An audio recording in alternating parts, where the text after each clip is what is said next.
Tem tempo para pergunta? Eu tenho tempo para pergunta? Tem tempo para pergunta? Tem tempo para pergunta? Eu tenho tempo para pergunta? Tem Tempo para Pergunta, o podcast oficial do TDC.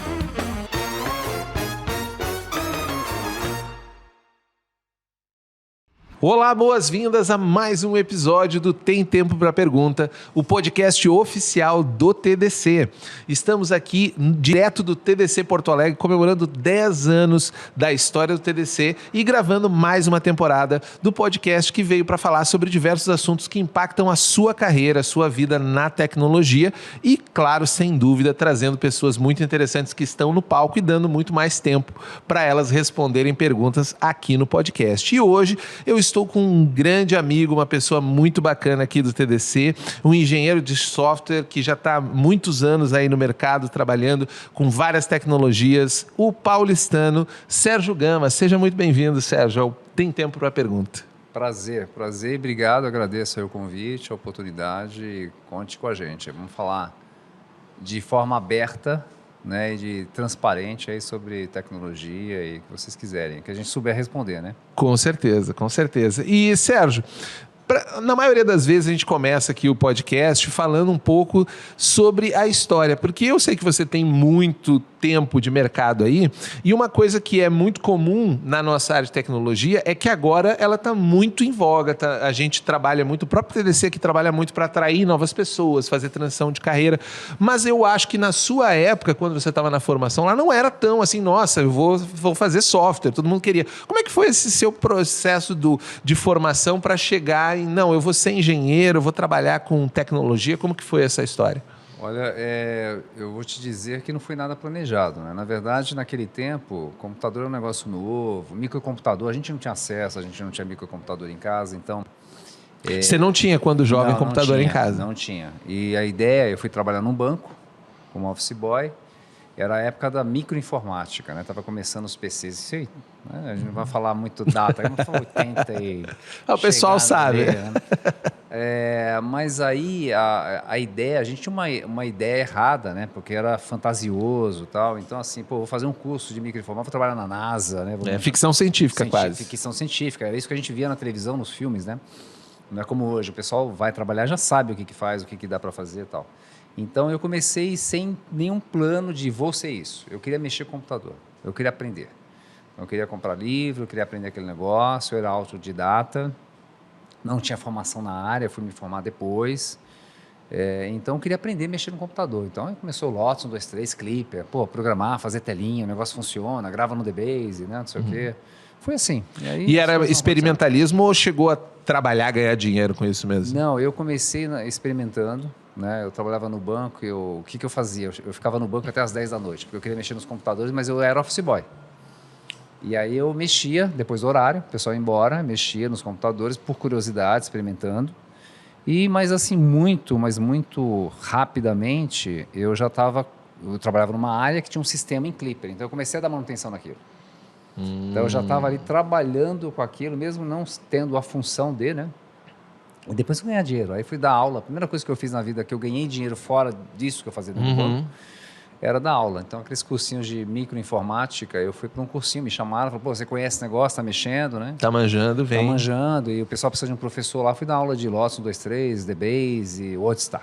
Que você aprendeu no livro, porque naquela época era tudo livro para galera que... cultura... A galera hoje em dia procura na internet, tem um tutorial, um vídeo, um banco. Não, você tinha que ir às vezes encomendar um livro de fora, porque não tinha. Exatamente, cara. E era a famosa livraria cultura. Então a gente ia na livraria cultura.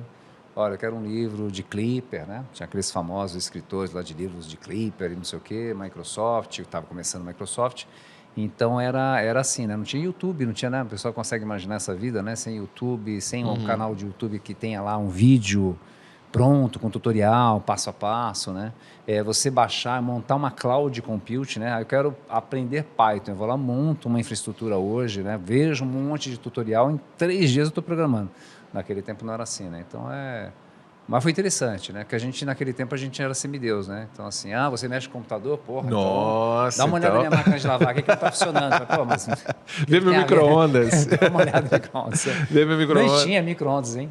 E você estava num lugar, né? Nesse lugar de que era o banco, e que no Brasil, pelo menos, eu não sei como é que foi no exterior, mas no Brasil, o banco sempre foi sinônimo, por muitos anos, de ponta em tecnologia, né? Pioneirismo. Foi a pessoa que tirou o aposentado da fila e fez ele usar o caixa eletrônico. Você tem razão. Isso tem um impacto também grande, né? Não, você tem razão. E é uma coisa que a gente tem que ter orgulho e ter...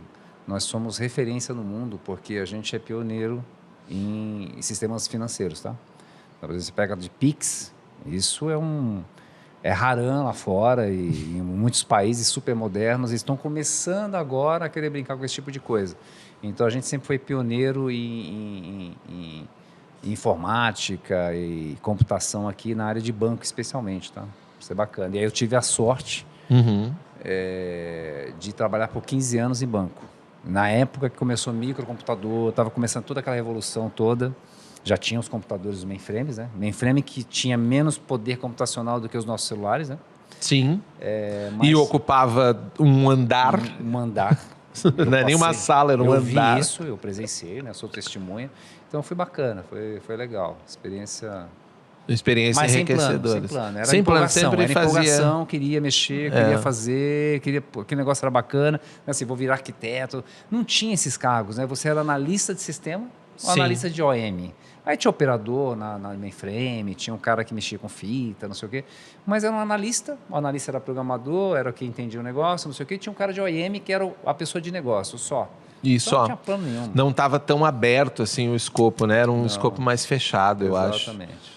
Interessante. A maioria das pessoas que a gente entrevistou ao longo da primeira temporada do podcast aqui tinha um impacto decisivo no fato dela ser uma pessoa da tecnologia, era ter tido a experiência do computador em casa. Você foi conseguir essa experiência no trabalho, né? E você acha que, trazendo isso agora um pouco mais para os tempos atuais, você que já teve uma carreira internacional, inclusive também, né, conhece bastante coisa no mundo, como que você enxerga essa transição da tecnologia como algo da ficção científica para algo que está na pauta do jovem, seja periférico, seja o jovem transformando, já assim, eu vou ser advogado, médico ou sistemas de informação, analista de sistemas ou UX designer. Como que você acha que foi sendo feita essa transição e o que talvez a gente precise fazer ainda para isso melhorar, porque ainda não está 100% esse processo, né? A pergunta é muito boa. Eu acho que acesso, né? A gente falou aqui, eu comentei aqui de agricultura, do acesso, a gente não tinha acesso. Né? Um computador, eu tive o primeiro computador depois de alguns anos, era um computador com 640 de memória, sem HD, sem nada. Mas eu acho que hoje o que mudou é acesso. Então, hoje é difícil a gente pensar numa vida sem informática, né? Sem TI, né? Dentro de casa. Né? Mesmo o próprio o smartphone. Né? Então, assim, as pessoas nascem já convivendo com isso, né? Então, diferente da gente que achava que era uma coisa de ficção, trabalhar no banco, ter possibilidade de colocar a mão no computador. Hoje, na verdade, as pessoas nascem nesse meio, né? Hoje não se dá mais chupeta para uma criança, né? Você coloca um celular para ela ficar quietinha. Exato. Né? Então, a pessoa entra no restaurante, já dá um celular para cada criança e vamos comer, vamos... O tabletzinho da criança é um sucesso, né? Então, acho que mudou e como a coisa evoluiu bastante, acabou que surgiram as profissões, né? Não diria profissões, mas talvez atividades, né? Então, específicas. Então, aí a gente está falando de UX, quem é engenheiro, quem é arquiteto, né? E assim por diante. Eu acho que isso a gente amadureceu, pelo menos nesse sentido, né? Que lá, até então, apesar que eu vou te falar uma coisa, vou ser polêmico aqui agora. Boa. Hoje a gente, assim, antes de analista, desenvolvedor, não sei o que, hoje é o arquiteto, mas ele faz tudo. Ele é quando programava, que desenhava, que fazia, tal. Hoje, muitos são assim, né? Especialmente startup, por exemplo. O cara já idealiza o negócio, já sai programando, já sai fazendo, né? Já cria o banco de dados, já começa a fazer a interface, criar o serviço. Então, hoje eu vejo muito disso, né? Você vai ver empresas grandes que realmente a coisa está bem segmentada, né? Então, tem o pessoal de arquitetura, realmente eles vão ali, de repente, não colocar a mão no código, pessoal de engenharia que realmente vai desenvolver, mas eu acho que, de certa maneira, a gente tem algumas coisas mais bem definidas, mas acabam que as pessoas atropelam, né? Então, assim, a gente, brasileiro especialmente, né? O brasileiro faz um pouco de tudo, né? Aquele cara que mexe de ponta a ponta. Isso. Tem um tal do full stack, né? Então... Isso. Mas full stack você acha que é uma coisa a mais do Brasil? Isso sempre foi uma dúvida minha e eu acho que você é uma pessoa boa para entrar nessa seara, que me parece que é essa coisa do tudismo brasileiro, né? Que vem do cara muita gente que vem periférico não tem essa coisa da carreira. Eu vou especializar. Não, bicho. Você faz o que tem, dá seus corre aí, nossa, entrou um programa novo, aprende, que nem você falou, tinha um Clipper lá, eu aprendi o Clipper e eu fui tocando, e aí essa dimensão de full stack parece uma coisa muito nossa, assim, ou isso começou a ser já no mundo como internacionalmente, não, o melhor é que o cara saiba tudo ao invés dessa segmentação muito estratificada que a gente vê nessas empresas grandes. Eu acho que depende do contexto, depende do tamanho da empresa, do projeto, são várias variáveis, né? Uhum. Você pega uma aplicação pequena, numa startup que está começando, cara, o arquiteto é que vai desenvolver tudo. Aí você pode chamar o cara de arquiteto, de CTO, né? Numa startup já chama o cara Exato, de CTO. tem uma pessoa de tecnologia, é o CTO. Então depende, você vai pegar um cara no Google, no Facebook, você não vai ter um cara que faz tudo. Uhum. A empresa é muito grande, ela está muito segmentada e ela tem que ser mais organizada. Então, eu acho que, não só no Brasil, mas você pega... indiano, pega alguns países, algumas pessoas de alguns países aí, que eles têm uma tendência de ser mais generalista. Eu acho que começo de carreira, eu acho bem interessante você ser generalista, mas depois se você especializar em alguma coisa, mas eu não diria que a pessoa só faz aquilo e não conhece o resto. Entendi. Eu vejo, não sei se eu posso dizer que é assim muito comum nos Estados Unidos, mas nos Estados Unidos, o cara que mexe com banco de dados, não adianta você falar, cara, faz um script aqui, para fazer uma marcar. Eu falo, não faço isso. Entendi. Né? Mas em toda empresa, em todo lugar nos Estados Unidos, não acredito. Né? Mas eu já vi muito dessa experiência de trabalhando em empresas internacionais e o cara fala, não, esse cara não vai fazer, cara, porque ele mexe com isso aqui, ele mexe com essa feature, ele mexe com esse stack. Entendi. Então, é especialidade. Tem um lado bom, que ele é super especialista naquilo, ele domina plenamente, né?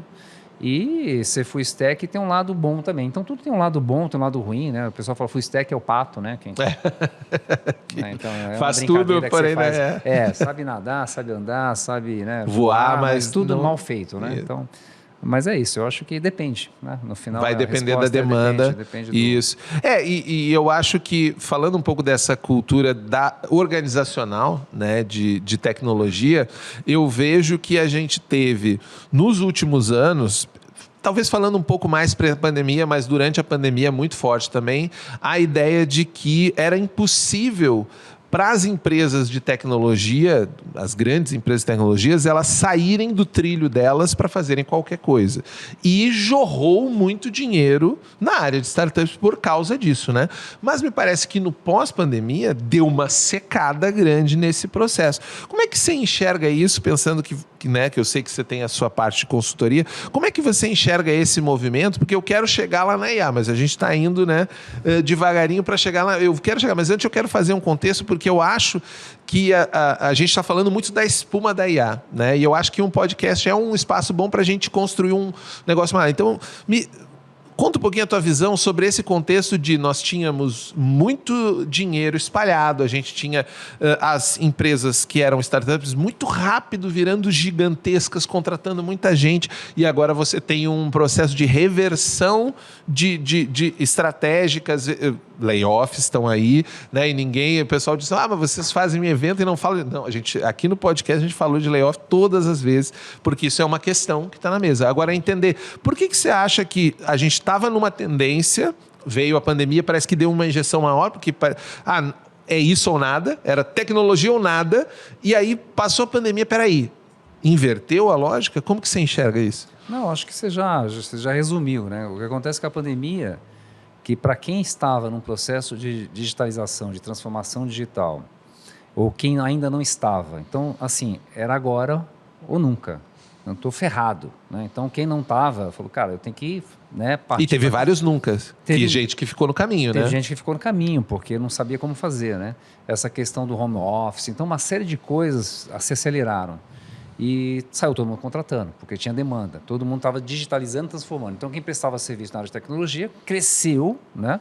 Eu acho que passou um pouco a pandemia, teve que haver uma equalização. Então, assim, agora vamos olhar e ver o que realmente vai ficar, né? Porque essa demanda, ela estagnou. Essa demanda não é crescente o resto da vida, né? Então, ela estagnou. Então, eu acho que foi uma equalização. O layoff, no fundo, é isso, né? Ou seja, todo mundo saiu contratando. Eu lembro que se contratava até porque assim, o cara é bom, contrata. Mas o que ele vai fazer? Depois a gente vê. Tava uma loucura. A outra, eu acho que é uma série de fatores, eu vejo. A moda de que, cara, você quer ser alguém, quer ganhar dinheiro, você tem que criar uma startup, você tem que ser empreendedor, né? Então ficou essa loucura assim, cara, se eu quero ser especial, eu tenho que criar uma startup. Então, milhares de startups, e a gente só fala de startups que deram sucesso, mas eu não sei o percentual, mas eu não acredito que não chegue a 5%, né? É muito. Então, teve muita gente que deu com a cara aí na parede. Tinha um sentimento do ter o nomezinho no cartão dizendo presidente da empresa, CEO da empresa. CTO. Então, eu acho que teve uma série de movimentos, né? Essa confusão que até hoje eu comento, que é assim, você quer ser empreendedor, é como se você quer ser empreendedor, tem que sair da empresa, você não pode trabalhar para ninguém. Não, você pode ser empreendedor dentro de uma empresa.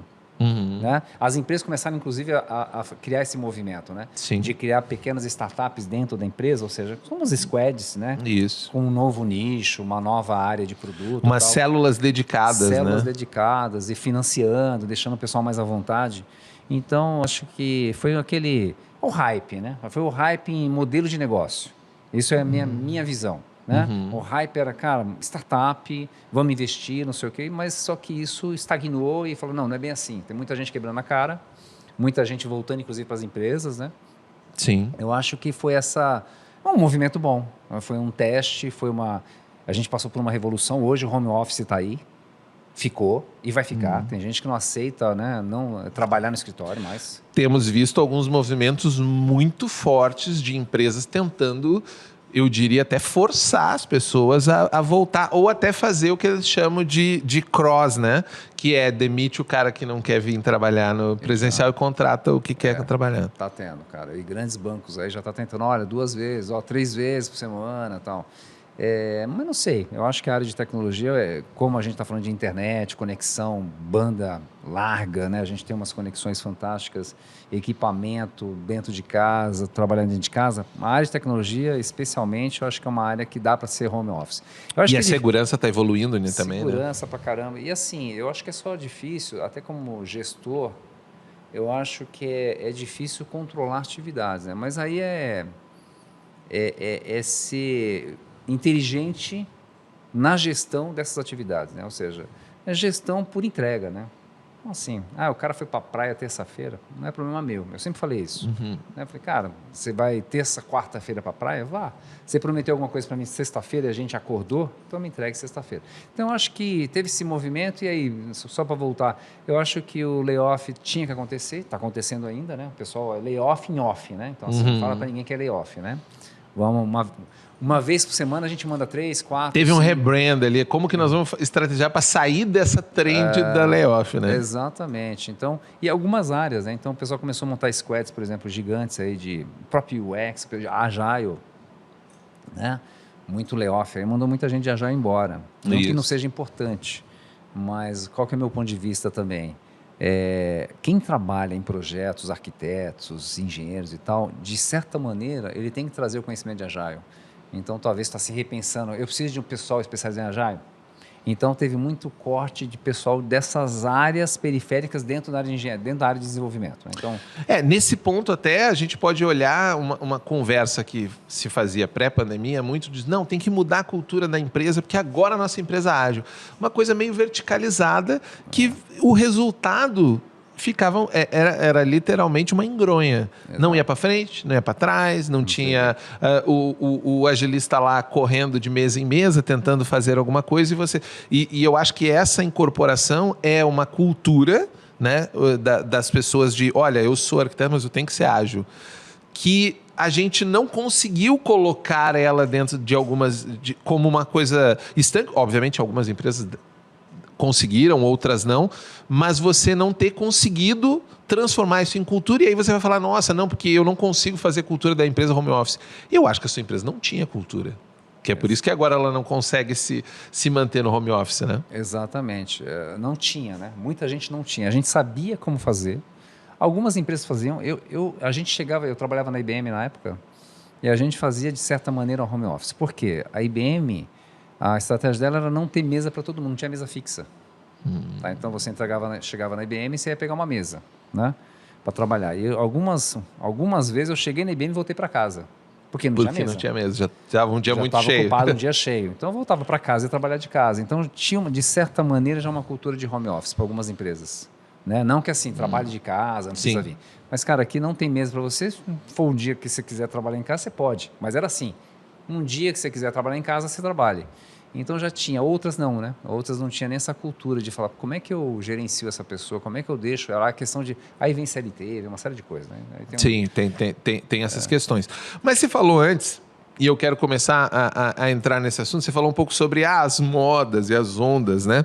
E você é um cara que tem bastante experiência, já passou por várias delas, né? Lá da cloud, tudo é cloud, é o blockchain, não, é tudo blockchain, é churros com blockchain. Sim. E tal. E a gente está entrando, não digo que a gente está entrando, porque a gente entrou, né? Ela meio que solapou a conversa. Eu digo assim, a gente estava aqui falando sobre, não, olha, nós precisamos reorganizar, porque veio aí a transformação digital, tivemos que fazer de forma revolucionária, e não mais evolucionária e tal, e daqui a pouco os caras disseram, não, agora é IA. E foi meio que um clique, assim. Como que você enxerga essas múltiplas, e pra gente não dizer, porque muita gente que olha de fora diz assim, não, tecnologia vive de moda, vive de hype, é o hype da hora. E acaba não vendo valor e vê assim, não, eu vou sentar aqui e vou esperar essa onda passar, porque uma hora ela passa. Como que você enxerga, assim, pegando um histórico lá, desde a cloud, né, e blockchain, esses múltiplos microserviços, né, que a gente já estava falando aqui em off antes, né, que foi uma grande onde tem muita empresa revertendo microserviços, né, talvez não devesse nem ter começado, né, para pensar hoje em reverter. Como você enxerga essa profusão para a gente chegar nessa última onda que é a IA? Então, eu acho que o que está acontecendo e vai acontecer, a gente vai começar a desacreditar nessas ondas, né? Eu já sou um cara nesse sentido, assim, eu acho que eu gosto de olhar e analisar e ver para onde é que a gente vai com aquela tecnologia. Eu acho que o mercado está um pouco assim, mas sempre se tentou vender tecnologia, esse é o problema, né? E o que a gente tem visto é uma mudança de se vender a ideia de desafio de negócio. Eu preciso atender um desafio de negócio, né? Então, cada vez mais está se falando de business driver, né? Ou, né, direcionado pelo desafio de negócio. Porque não pode ser... eu estava comentando, acho que a gente estava conversando aqui antes, né? Então, eu preciso de um projeto de IA. Não existe projeto de IA, né? Então, eu sou até bem polêmico quanto a isso. Porque projeto é projeto de data, ou seja, os fundamentos, né? Fundamento é banco de dados, eu vou fazer um sistema de processamento. O pessoal fala, porra, mas você trabalhava com CPD, cara. Esse negócio é antigo. Não é antigo. Centro de processamento de dados. Continua a mesma coisa. Continua. Hoje, qualquer sistema, qualquer desenho de solução, por mais bonita, mais bacana que seja, da Netflix, do YouTube, é dado. Se eu estou falando do YouTube, estou falando de vídeo, estou falando uma série de coisas, mas é o dado, é a informação. Né? Se eu estou falando lá de Facebook, é dado. Você pode falar com qualquer empresa aqui, é dado. Então, sim, você está falando de dado, de filas, de instrução, o bancão está lá, né? Microserviço, é dado, eu estou trafegando dado. O banco continua no mesmo lugar. No desenho de arquitetura, aquelas linhas é por onde passa as mensagens, onde estão os dados, né? Então, eu acho que é um erro a gente falar de projeto de AI, e as empresas às vezes chamam a gente, eu preciso de um projeto aqui de generative AI. Ou então, mais errado ainda, eu preciso de um projeto de ChatGPT. Né? A gente tem que explicar que ChatGPT já é um projeto já que foi... está em andamento, está servindo a uma função. Né? Então, mas é interessante isso, cara. Então, assim, ainda empresas tentando vender tecnologia e as empresas em busca de tecnologia, não de solução para o negócio. Exatamente. Até porque vem como a adoção de uma tecnologia que está em voga, como talvez seja a solução do negócio. Sei lá, eu não estou conseguindo vender, mas se eu disser que agora eu estou vendendo... né? Será que eu não vendo mais? Tem um pouco disso também, né? Não, tem sim, porque assim, é como o buzzword, né? Assim, é a AI, Generative AI, né? Aliás, AI faz um negócio assim, né? Desde 2010, 2000. Exatamente. Então faz aquela onda assim, aí o pessoal fala, não é bem assim, aí começa a falar de outras coisas, blockchain apareceu, né? Não, blockchain resolve o mundo, né? Você falou das ondas. Puta, blockchain. Eu sou de outras ondas ainda, assim, que mainframe vai acabar, vai tudo para data center. Teve essa onda em 90 e pouco, né? Então tudo vai se virar servidor, vai fazer downsize de tudo. E hoje a gente está trabalhando com um projeto de repatriação. Você sabe o que é isso? Não O pessoal sei. está falando assim, cara, não quero mais cloud. Eu estou pagando Olha muita só. grana. Eu posso ter um servidor aqui que eu tenho um controle. Eu Vou pagar construir um menos, prédio aqui e vou isso botar aí. um... Não, está tendo um projeto de repatriação. Olha que loucura. Então, olha só. São ondas. Então, assim, para mim, as tecnologias, de novo, elas não são um martelo e o resto vira prego, né? Então, aquela onda veio de microserviço. Lembra do SOA? O SOA é tudo, né? Você falou do blockchain foi um, né? Eu falei do mainframe vamos acabar com o mainframe, isso em 90. Né? A gente Sim. passou 30 anos, né? O mainframe E eu acho que a própria cloud, quando entrou assim, era a galera assim, cara, acabou. Não vai ter mais, tudo vai ser, não vai existir mais. E pegando um pouco que eu venho da área da comunicação, e a gente vê isso com mais facilidade quando a galera aparece um novo meio de comunicação, a galera quer matar os outros que vieram antes. Ah, a TV vai matar o rádio vai matar o cinema, a TV vai matar o rádio, a internet vai matar... Não matar, ninguém matou. Ninguém matou nada, cara. E aí, e isso é legal, porque todas essas tecnologias que não são mais hype, me parece que agora que a galera tá achando aonde que ela encaixa para servir ao negócio, né? É isso aí, perfeito. Sempre teve, né? Você falou de coisas, inclusive, antes das tecnologias da informação, né? Telefone. Isso. Quando saiu o telefone, o pessoal não vai sair mais de casa, vai todo mundo doente. Sempre teve um barulho e tudo vai ser resolvido por telefone agora, né? Não resolveu, né? Mas é interessante. Então, assim, eu acho que quanto mais a gente fala de tecnologia, quanto mais tecnologia nova, eu acho que ele vem para suportar alguma atividade importante. No começo, aquela coisa que vai resolver tudo, né? Mas depois, é o que nem você falou, ele se adapta, ele se adequa a algum tipo de atividade e fica. Ou não.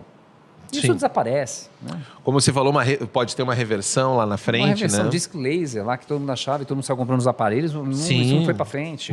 Quantos CDs queimamos? Queimamos. Então, assim, mas é válido, porque é um teste, a gente valida, a gente vai errar. Imagina um pesquisador, né? Sim. Então, se a gente não fizesse isso, ficar sempre assim na retaguarda, esperando que dê certo, se todo mundo fizer isso, a gente não estaria hoje aqui falando de internet, de cloud computing e tudo. Então, Sim. eu acho que, de certa maneira, de forma exagerada, talvez errada, mas esse movimento grande faz com que todo mundo teste, valide, aí a coisa se acalma, se adequa e a gente continua. Então, é bom.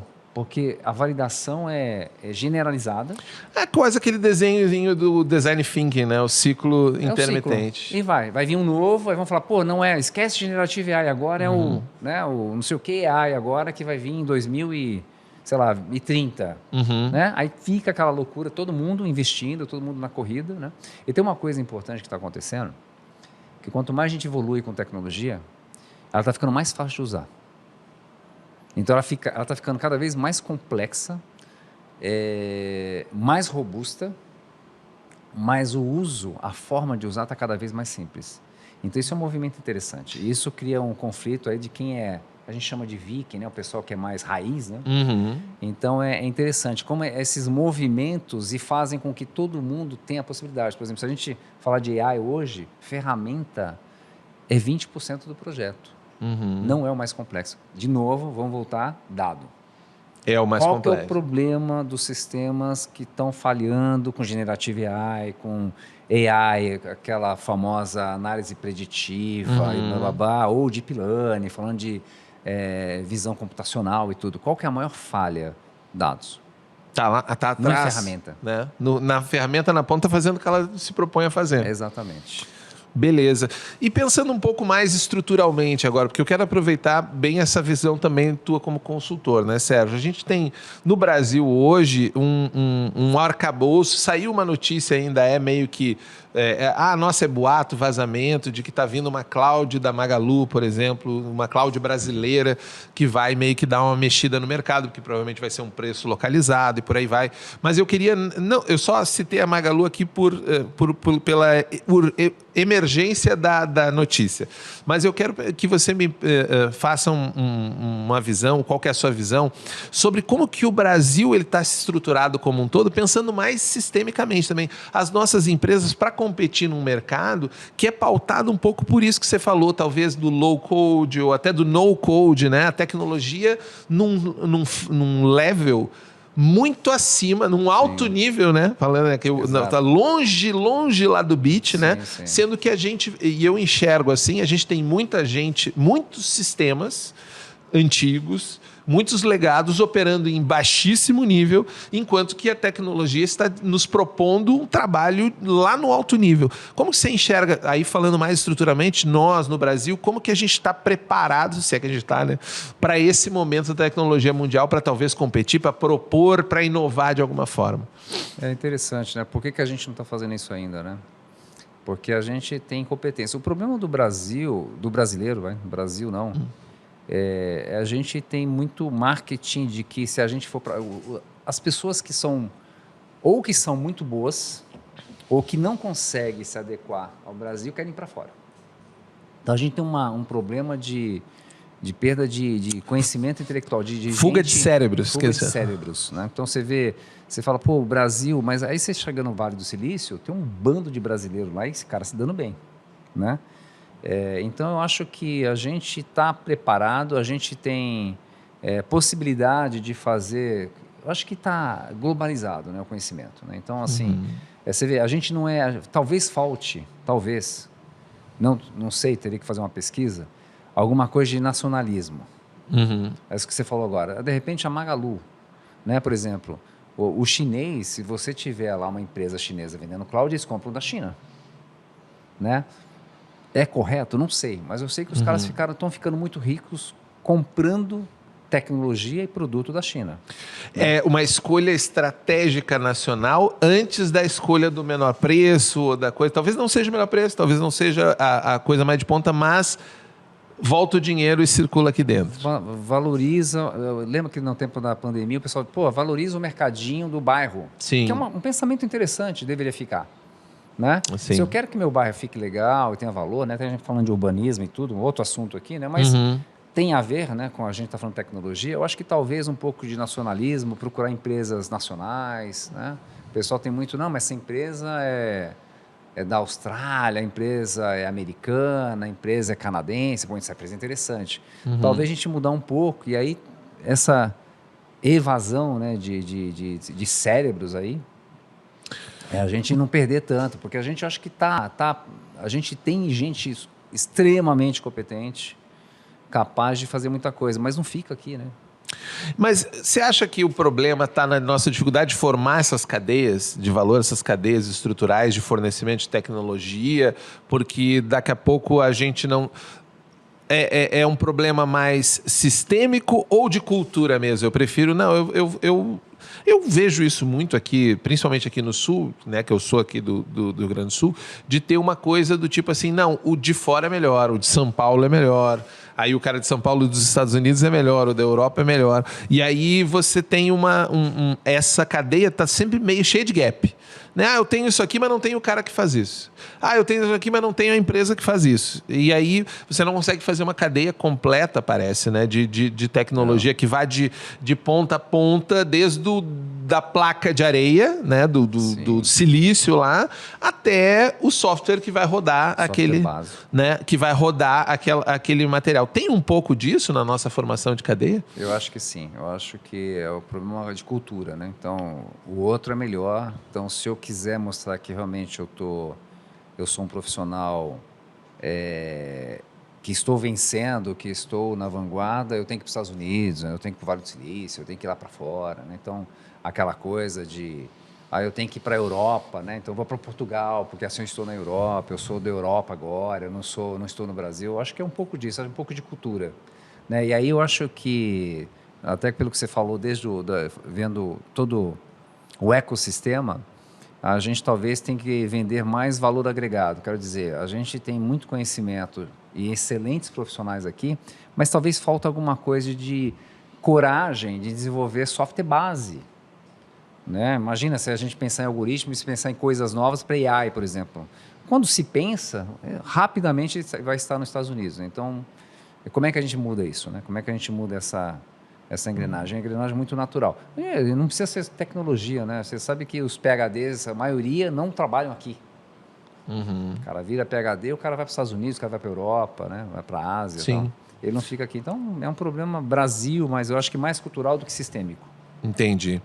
E voltando um pouco para a IA, mais especificamente para as LLMs, né, que são, digamos assim, o grande momento. E para quem não sabe, na verdade a gente chama de IA, né, mas a gente trabalha muito com machine learning e não com IA, porque machine é o aprendizado de máquina, a máquina repetindo. AI é conceito, né? AI é um conceito que talvez a gente vai chegar nele um dia, mas não se sabe ainda exatamente como, até porque eu já conversei com muitos especialistas assim, o machine learning ele vai fazer muitas vezes isso aí que ele está fazendo. Ele não vai chegar no momento e instalar e agora eu descobri que eu existo. Né?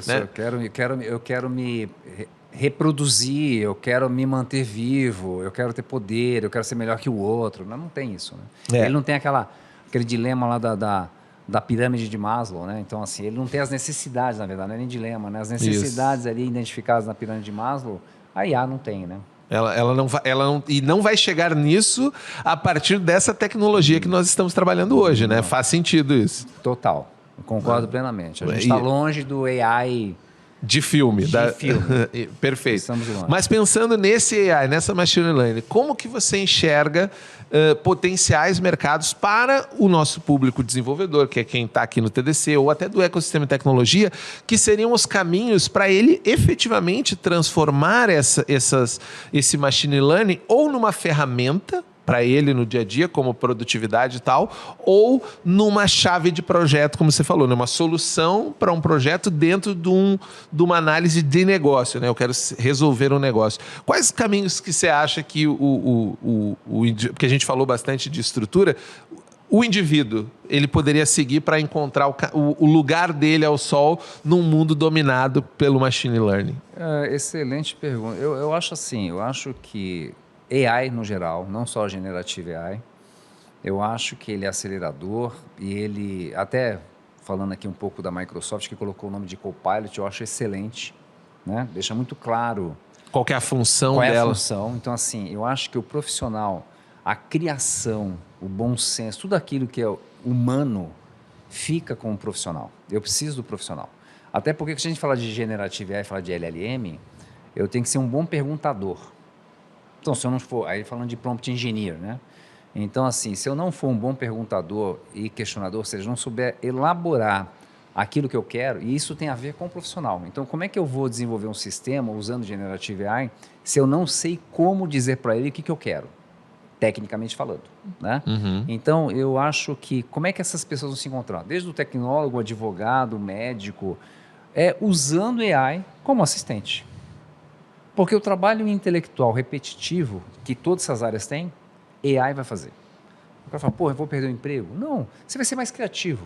Você vai pensar em coisas novas, você vai pensar em se adaptar a algo que aconteceu no mundo, uma grande crise, ou uma mudança de estilo de vida, de venda de produtos novos, né? Como é que a gente vai melhorar a bateria de um carro elétrico. Então, a gente vai ser mais criativo. Agora, aquilo que é repetitivo, né? TI ou não, AI vai fazer. E não tenha dúvida. Se você faz isso, a tendência é que você perca o emprego. Se você não cria, se você não tem um trabalho que você precisa analisar várias variáveis e possibilidades e tomar uma decisão baseada no bom senso, no contexto, entendendo o contexto, se não for isso, provavelmente você pode perder emprego, sim. Então, a gente vai ter que se adaptar. Esse é meu ponto de vista. Tá? Eu acho que nós temos que nos adaptar. Então, onde que essas pessoas vão se encontrar? Ela tem que dar a mão para a IA e falar, agora AI, né, vai ser um super assistente, o meu Copilot. Então, eu vou ser muito... O que é uma coisa legal? Quando a gente fala de cloud computing, eu tenho a possibilidade de escalar horizontalmente ou verticalmente, uma infraestrutura. Uhum.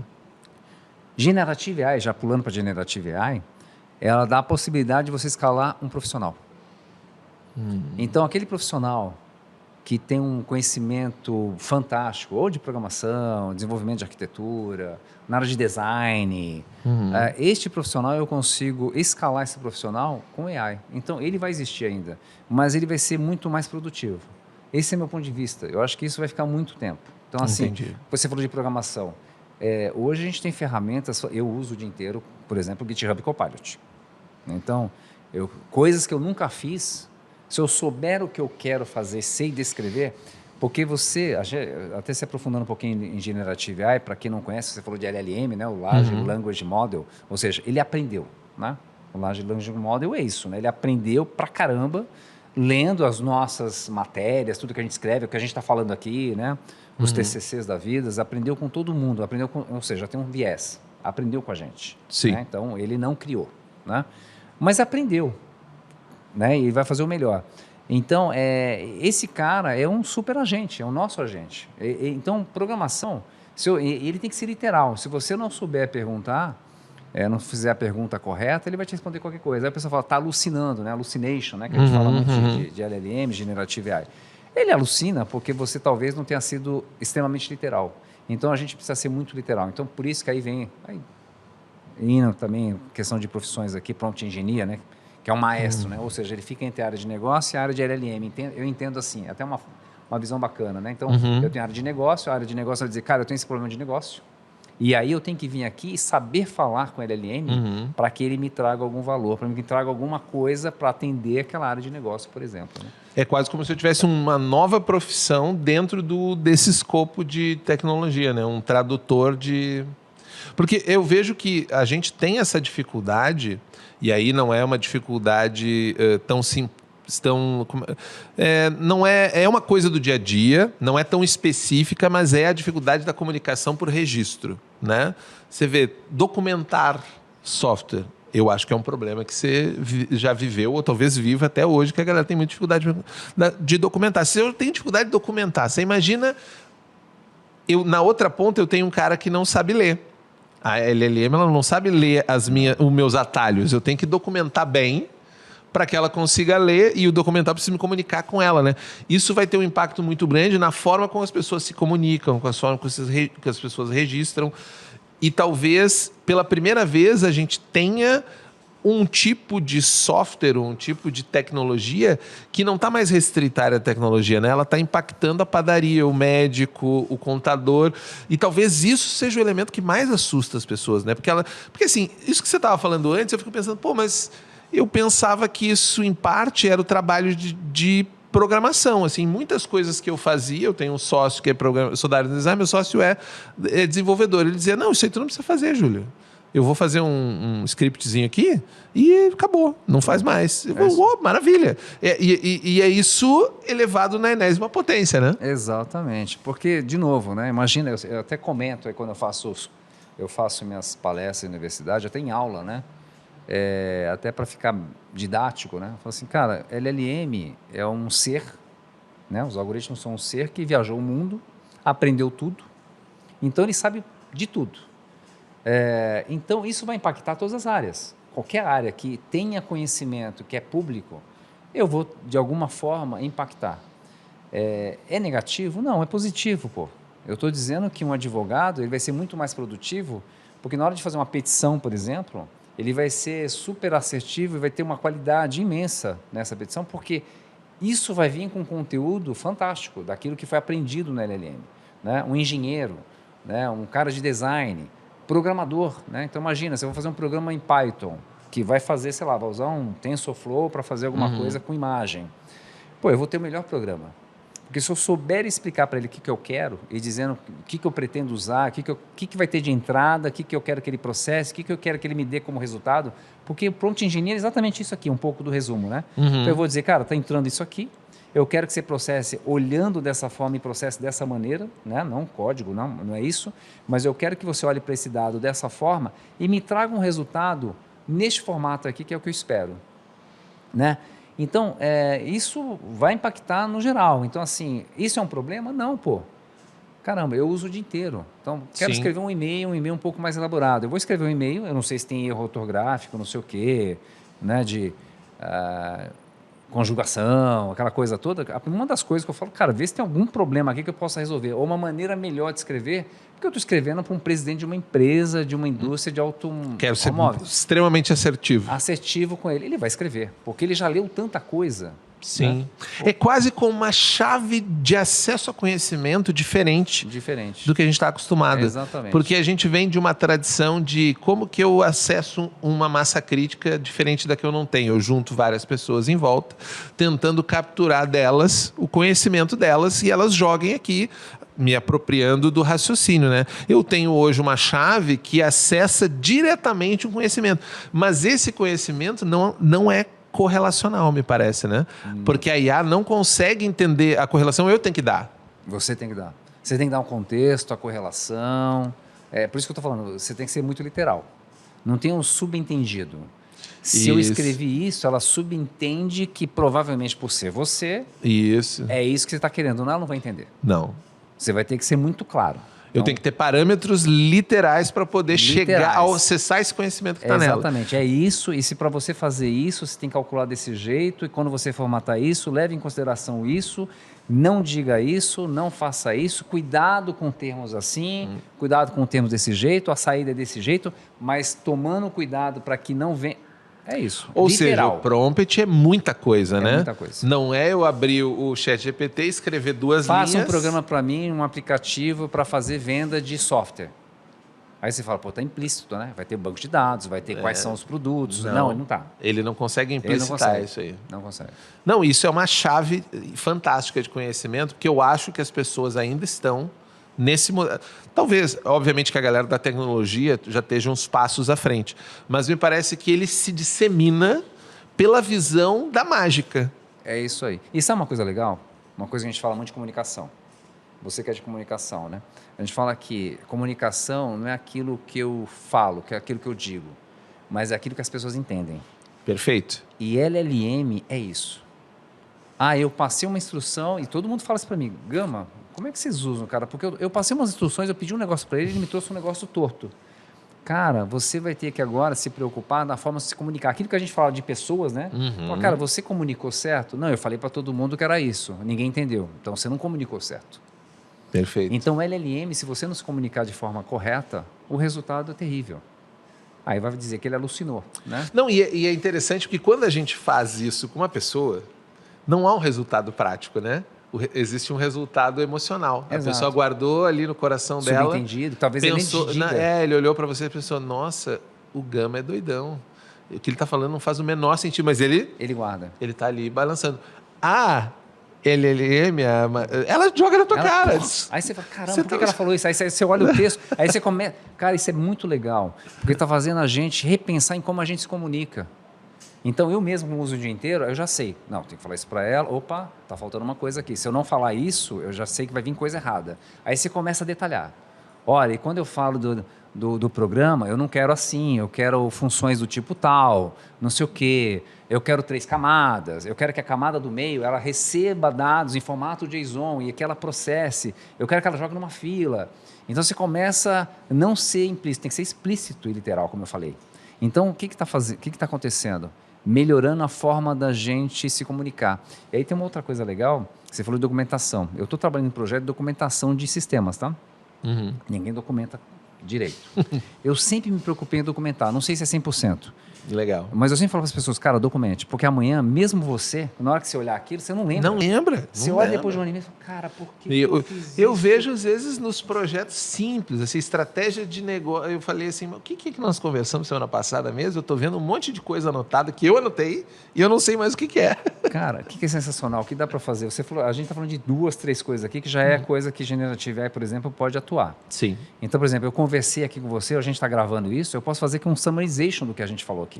Sim. Ou seja, eu não preciso que alguém esteja escrevendo ali e falar, cara, eu vou fazer um summary aqui do que foi falado.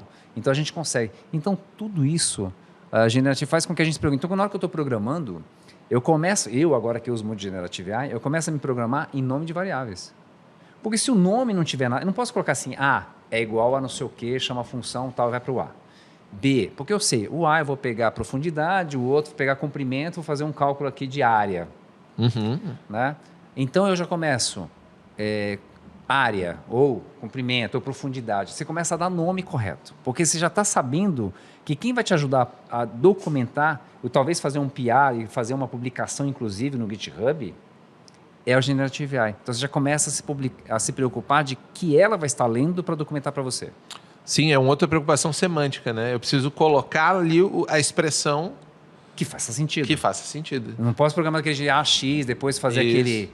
Né? Porque eu tô dentro da minha cabeça, faz sentido, né? Eu tenho as variáveis. Na sua cabeça tá bonitinho. Puta, o A eu pego aqui, B, Sim. depois eu multiplico, aí eu dou o C é o resultado. Ele até pega o filho da mãe, por causa do cálculo que está na frente do A. Ele presume, Ele vai ele vai fazendo presumir. cálculo de área. Ah, tá, entendi. Esse cálculo é de área. Você pegou aqui duas variáveis. Porque matemática, a lógica Filha continua da mesmo. mãe, ele consegue. Mas eu, cada vez mais, cara, isso é muito legal. Eu estou me preocupando em como eu me comunico. Bacana. Não, eu achei fantástico a gente chegar nesse ponto, porque a gente fala muito que, nossa, não sei o quê, mas no fim, as gerações novas, né, a gente fala muito, né, questões geracionais, passaram por um momento de dizer assim, não, é o que eu falei, se você não entendeu, o problema é seu. Não volta, deu errado, isso aí vai dar errado. Vai dar errado. E agora vai dar errado e ele vai jogar na sua cara que tá errado. Se você quer ser um prompt engineer, que vai ter em todas as áreas, que eu não acho que é só um técnico, tá? Eu acho que é muito baseado... Pode ser uma skill quase até, É uma né? skill, um cara, um linguista, um especialista em prompt engineer, um cara que vai trabalhar junto com um engenheiro de AI. Eu não tenho certeza de como é que vai ser essa profissão no futuro, mas é um cara que tem esse skill múltiplo, né? Então é um cara que conhece negócio, mas ele tem que conhecer um pouco de... Por exemplo, eu estava vendo uns exemplos, o pessoal gerando imagem com Generative AI. Nós podemos gerar. Eu quero um cachorro programando não sei o quê. Cara, eu vi uns exemplos de um fotógrafo pedindo para gerar imagem. É outro mundo. Eu quero numa luz do tipo tal, porque ele conhece tecnicamente. Entendi. Com foco no sei o quê, numa velocidade tal, numa abertura tal. Então você acredita que hoje o artista que está trabalhando no ativismo anti a IA, que vai trabalhar, talvez, se ele conseguir transformar essa IA de alguma maneira numa ferramenta, como é o Photoshop para ele, como é o Inkscape, todas as ferramentas de Plus, é aí que ele vai tirar o resultado e não ficar batendo o pé atrás da IA. Não, esquece. Eu acho que isso é bobagem, né? Eu acho que, de novo, voltando, sem exagerar de que resolve tudo, não resolve tudo, né? Mas resolve bastante coisa. E se tiver essa ideia e trabalhar de forma correta, né? Com análise, com estudo, os profissionais só têm a ganhar. Esse é o meu ponto de vista, né? Ninguém vai perder, acho que só tem a ganhar. E vão ser super profissionais. Incrível. Bom, como todo papo fantástico que nem esse aqui que a gente está tendo, o tempo voou. E antes de terminar, a gente já tem uma tradição aqui no Tem Tempo para Pergunta, que é todo mundo da área de tecnologia, desenvolvedor, do escopo, está sempre de mochila. Eu vi que você chegou de mochila e tal. E a gente sempre pede, Sérgio, que você traga para a nossa audiência uma indicação de alguma coisa que você carrega na sua mochila. Mas não é a mochila física, pode ser uma mochila metafórica, digamos assim, né? Então, um livro, um filme, uma dica de site, o que você quiser que você acha que cabe aqui na nossa conversa, que você queira indicar para a nossa audiência. Caramba. Eu falo muito do filme, que é um filme que a maioria já assistiu, que eu gosto muito, tem muito a ver com resiliência, com adaptação e tal, que é o Hidden Figures, que é... Agora, eu sempre lembro do nome em inglês, a das computers, as profissionais na NASA. Em português é Estrelas Além do Tempo. Estrelas Além do Tempo, cara. Esse é um filme que eu gosto bastante. Tem muito a ver com resiliência. Isso, inclusive, fica uma dica minha, que a gente está sempre aprendendo e a gente tem que estar aberto, né? Tem que estar aí de peito aberto para receber tecnologia. Ninguém conhece tecnologia a ponto de dizer agora eu tenho conhecimento suficiente. Isso acabou, né? Eu comecei lá no passado, a gente ficou trabalhando com Clipper 6 anos, era semideus, não mudava nada. Nada, Era Clipper. as coisas demoravam para mudar, Era né? Clipper e tal. Depois veio o VB, eu fiquei semideus também uns 5 anos como VB e tal. Então hoje, se a pessoa não tiver essa consciência, eu acho que aquele filme mostra muito isso, tá? que essa questão de, cara, vamos se adaptar. Esse filme você deve ter assistido. Sim. Esse filme é muito bacana, que mostra exatamente isso. Pô, tem uma mudança aqui, cara, vamos se adaptar, não a gente brigar. Não vamos brigar, né? Vamos nos adaptar. Eu acho que é isso. Eu acho que é mudança de mindset, né? Sobre eu conheço, quanto você conhece, né? Então, o que você entrega hoje, o que você conhece hoje e como é que você se adapta a essas mudanças de tecnologia. Eu acho que isso tem que ter. E aí, você falou de até mochila, eu diria que é o cinturão do Batman, né? A gente costuma dizer, né? Cinto de utilidades. Cinto de utilidade. A gente precisa ter um cinto de utilidades, que é aonde que eu consigo as informações, quais são as pessoas que eu tenho. Hoje é networking, hoje é onde eu consigo informação. A gente tem que ter uma visão generalista, que eu digo, aquela visão de drone sobre as coisas. Sim. Isso é legal, né? E ir atrás das coisas. E usar Generative AI, gente. Generative AI, para mim, mudou minha vida nesse sentido. Porque eu acelerei muito tudo que eu quero fazer, tudo que eu quero escrever, proposta, projeto, desenho, tudo eu uso Generative AI. Fantástico, Sérgio. Queria te agradecer demais a tua disponibilidade por ter vindo aqui, por dar essa tua configuração. O Sérgio é um cara que está sempre contribuindo com o TDC. Amanhã tem fórum executivo, vai estar aí com a gente também, né? E queria convidar você que está nos assistindo também a seguir. Tem uma série de outros episódios aqui no Tem Tempo para Pergunta. Nós estamos também no YouTube, que a gente tem um canal com todas o nosso episódio na íntegra e também os cortes. Então procure aí Tem Tempo para Pergunta no seu Spotify, no YouTube, que você vai encontrar muito mais episódios. Eu espero vocês aqui no próximo episódio. Até mais, galera. Valeu! Tem tempo pra pergunta? Eu tenho tempo para pergunta? Tem tempo para pergunta? Eu tenho tempo para pergunta? Tem Tempo para Pergunta, o podcast oficial do TDC.